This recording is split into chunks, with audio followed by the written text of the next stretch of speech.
Ben Pakulski back with a great exercise for delts that may be underused or at least understood.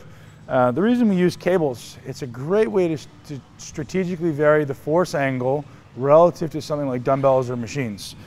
So the cool thing about cables is you can immediately see the force angle, right? Because the direction of the cable is actually the force angle. So the angle that cable travels in is actually the exact force angle. So I can see the angle of force is changing. So here's a cool thing to remember. Wherever this cable is at 90 degrees to my arm, that's where it's hardest. So in this particular position, it's hardest right there. And as this gets closer to my arm, it's easier. So way up here, there's no tension. It's going to get harder and harder and harder. That distance right there is going to indicate, and there it's going to be at its greatest. That's going to indicate how difficult that actually is. So that's something we need to know and be able to manipulate. So check this out. If I'm doing a side cable lateral, and I want to make it really difficult at the top of the range, like way up here, what would I do? How about this?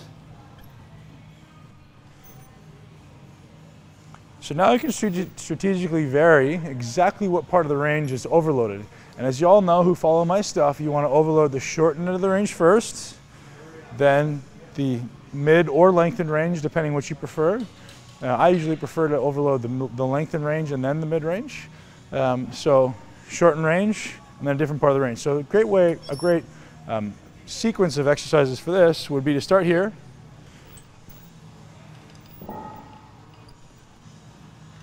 And then spin around.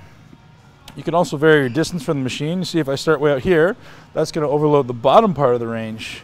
So make this really, really hard. And as I come up, it's super easy. And with this one, because the direction's this way, we can actually come way across our body and still maintain tension on the chest. So you just don't want to do this. You keep your body tall and come across your body. So that's overloading the lengthened part of the range. And if I step this way, now I'm overloading the mid part of the range.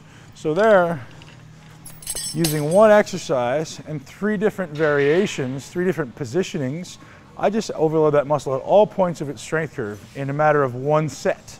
So keep this in mind, guys. When you're doing these exercises, how you position your body absolutely affects the outcome of that exercise. So knowing how to strategically vary, knowing how to strategically design a workout is really, really important. And I'm here to teach you guys that stuff at the MI40 University. So make